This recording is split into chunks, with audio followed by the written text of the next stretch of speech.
या बातमीचे प्रायोजक आहेत हॉटेल बडे मियां। गुंड असणं आणि गुंडगिरी आपल्या स्वभावात असणं हा त्यांच्या पक्षाच्या आवश्यकतेचा गुण समजला जातो। त्यामुळे केंद्र सरकारने हा दिखावा केला आहे। पुणे भाजप अध्यक्ष धीरज घाटे याला पदावरून आणि पक्षातून काढून टाकलं पाहिजे। त्याच्यासोबत देवेंद्र फडणवीस यांनी सुद्धा गृहमंत्री पदाचा राजीनामा दिला पाहिजे, असं यावेळी कायदेतज्ञ ॲडव्होकेट असीम सरोदे यांनी म्हटले। हल्ला झाला त्यावरनं केंद्रीय यंत्रणा जी आहे, केंद्रीय भाजप जे आहे ते पुण्यातील भाजपवरती नाराज आहे असं समजलं चाललंय। कशा पद्धतीने बघता याकडे? कारण त्यांचंच राज्य म्हणजे आपल्याच राज्याचं सरकार असताना त्यामध्ये कायदा आणि सुव्यवस्थेचा प्रश्न निर्माण होतो। यावरती केंद्रीय भाजप जे आहे ते पुण्यातील भाजपवर नाराज झालेला आहे। गुंड असणं आणि गुंडागिरी आपल्या स्वभावात असणं हा त्यांच्या पक्षाचा आवश्यकतेचा गुण समजला जातो आणि त्यामुळे जरी केंद्र सरकारने काहीतरी हा दिखावा केला असेल की तुम्ही आम्हाला न विचारता अशा प्रकारचा कार्यक्रम केला, तोडफोड केली, हिंसा केली, तर तो दिखावा आहे। दोन गोष्टी झाल्या तरच हे आपण पत्र जे आहे किंवा ऑब्जेक्शन आहे ते खरं आहे असं मानू शकतो। एक म्हणजे तो जो धीरज घाटे आहे त्याला त्या पदावरून काढून टाकलं पाहिजे, भाजपमधून काढून टाकलं पाहिजे। आणि दुसरी गोष्ट म्हणजे देवेंद्र फडणवीस यांनी गृहमंत्री पदाचा राजीनामा दिला पाहिजे।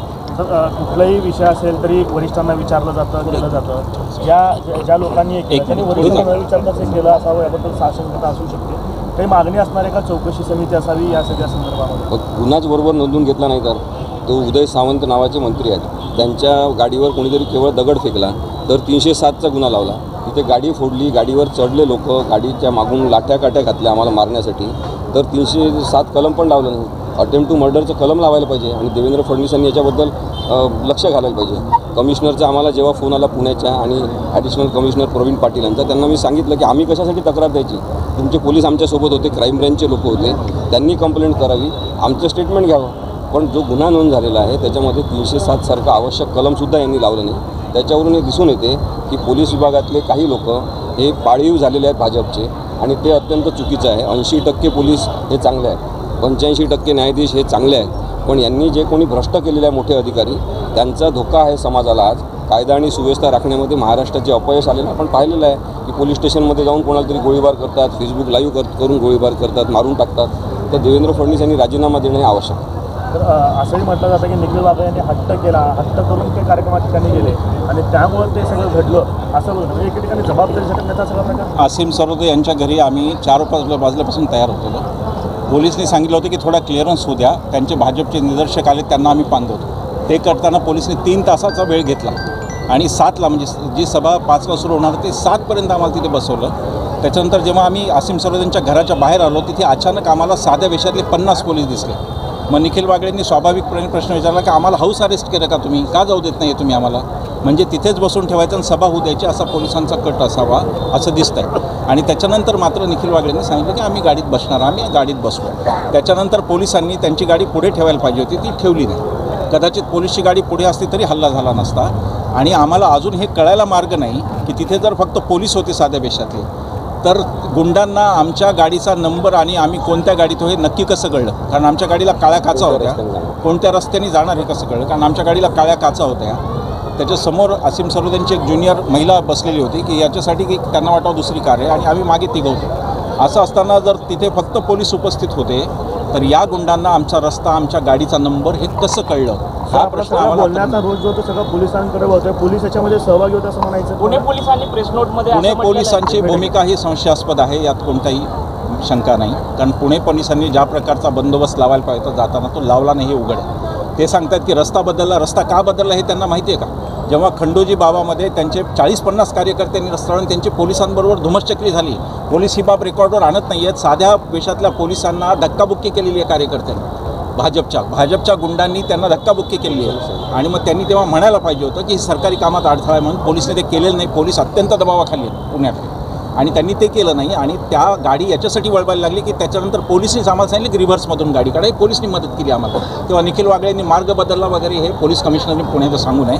मुंबईचे पोलीस कमिशनर आम्हाला, पुण्याचे पोलीस कमिशनर आम्हाला परवानगी नव्हती असा एक युक्तिवाद करतात। आमच्याकडे पत्र आहे की हे तुम्ही ह्या अटी पाळायला पाहिजे। जर तुम्ही म्हणताय की तुम्ही भाषणात प्रक्षोभक बोलू नये, या अर्थी बोलायला तुमची परवानगी आहे ना, ती डीम्ड सँक्शन आहे ती परवानगी। तेव्हा पोलिसांनी खोटं बोलून लोकांना संभ्रमित करू नये, सत्य जगासमोर आहे, आम्ही ते मांडू, योग्य ती कारवाई करावी एवढंच आता। आणखी एक मुद्दा असा आहे की भारतरत्न अडवाणींना दिला त्याबद्दल निखिल वागळेंनी ट्विट केलेलं आहे आणि ते निखिल वागळेंच्या ट्विटमध्ये त्यांनी असं लिहिलेलं आहे की एका दंगेखोरांनी दुसऱ्या दंगेखोराला दिलेली ही शाबासकी आहे.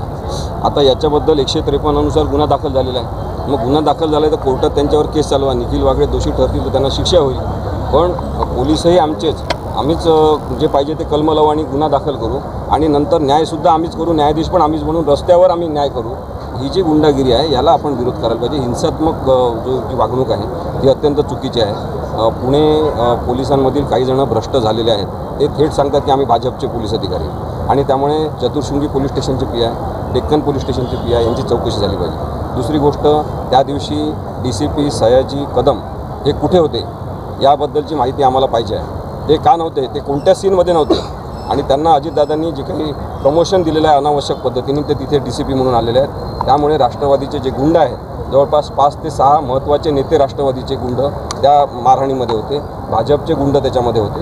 मला असं वाटतं की एकूण लोकशाहीवरचा हमला आपण म्हणतो तेव्हा ही हिंसा चुकीची आहे. लोकांना म्हणणं मांडण्याचा अधिकार आहे, हे मान्य केलं पाहिजे. तर निर्भय होणं सभेमधनं तुम्ही भाजपच्या विरोधात प्रचार करताय का सध्या? हो, करतो. अगदी स्पष्ट तुम्ही भाषणामध्ये तुम्ही असं देखील उल्लेख केले नाही की एवढे पंतप्रधान झाले, फक्त जवाहरलाल नेहरूचा उल्लेख केलं, परंतु अटल बिहारी वाजपेयीचं कधी नाव घेतलं नाही. त्यानंतर गुलजारीलाल नंदा झाले, लाल बहादूर शास्त्री पंतप्रधान झाले. मला साहेब आता कसं आहे की आता इमिजिएट आवश्यकता आहे ती नरेंद्र मोदी आणि अमित शहा यांना हरवण्याची आहे. त्यामुळे तात्काळ गरज जी आहे ती लोकशाही सुधारण्याची आहे. त्याच्यासाठी आम्ही फक्त नरेंद्र मोदी आणि अमित शहा प्रवृत्तींबद्दल बोलतो आहे. ते बदललं आणि कोणतं तरी दुसरं सरकार आलं तर आम्ही त्यांच्या पण चुका सांगू, त्याच्याबद्दल सुद्धा बोलू, हे नक्की आपल्याला मी सांगू शकतो. फक्त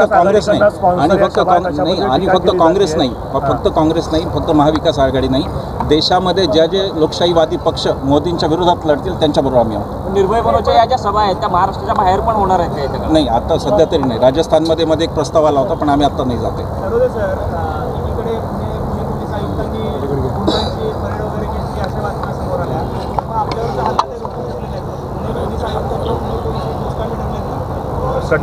कसं आहे, गुंडांची परेड घेण्यापेक्षा जे गुंड राजकीय पक्षात गेलेले आहेत त्यांची परेड घ्यायला पाहिजे. आणि हा सगळा दिखावा आहे पोलीस कमिशनरचा. गुंड लोकांना बोलवायचं छोट्या पुण्यामध्ये तशा 28 टोळ्या आहेत, छोट्या 28 किंवा 32 टोळ्या आहेत. त्यांच्याकडून गुन्हे करून घेतात हे लोक. त्यांना बोलून काय फायदा आहे? प्रत्येक पोलीस कमिशनर नवीन आला की आम्ही काहीतरी वेगळंच करणार असं दाखवतो. हे जे कमिशनर आहे हे देवेंद्र फडणवीस यांचे लाडके आहेत, नागपूरहून इथे बदलीहून आलेले आहेत, मुद्दाम त्यांना इथं पाठवलेलं आहे.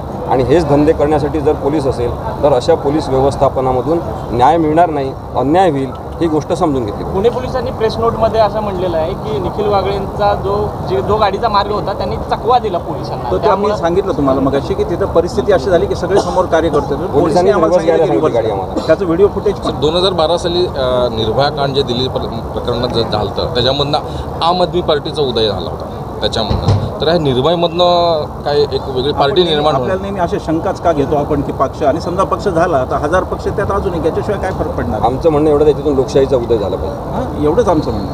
आम्हाला काही कोणाला राजकारणात तुमचं महाविकास आघाडी किंवा इंडियन आघाडीला सपोर्ट आहे का? आमचा सपोर्ट आहे सध्या त्यांना, पण ते निवडून आले त्यांनी चुकीचे कामं केले त्यांच्याबद्दल त्यांच्या विरोधात आम्हीच उभे राहू. मटन चिकन साठी प्रसिद्ध असलेलं सोलापूर शहरातील विजापूर वेस्ट येथील प्रसिद्ध हॉटेल बडे मियाँ. पाया ताहरी mutton biryani, chicken biryani, mutton शीख, चिकन 65 आदी मिळण्याचं एकमेव ठिकाण हॉटेल बडे मियाँ. मटनमध्ये beef mutton rice, beef cheese अंगुरी, बडे मियाँ स्पेशल मटन अंगारा, मटन कढी, खिमा मसाला. चिकनमध्ये chicken rice, chicken Malvani, special Bade Miyan chicken cheese अंगुरी, chicken tikka, chicken Hyderabadi, butter chicken, kadai chicken masala असे भरपूर आयटम्स उपलब्ध. मटन बिर्याणी, चिकन बिर्याणी, बीफचे स्पेशल डिश सुद्धा जेवणासाठी उपलब्ध. खास हॉटेलमध्ये जेवणाची सोय आणि पार्सलची सोयही उपलब्ध. स्वस्त आणि मस्त जेवण मिळण्याचं विजापूर वेस्ट येथील एकमेव ठिकाण हॉटेल बडे मियाँ. आमचा पत्ता हॉटेल बडे मियाँ, विजापूर वेस्ट, सोलापूर.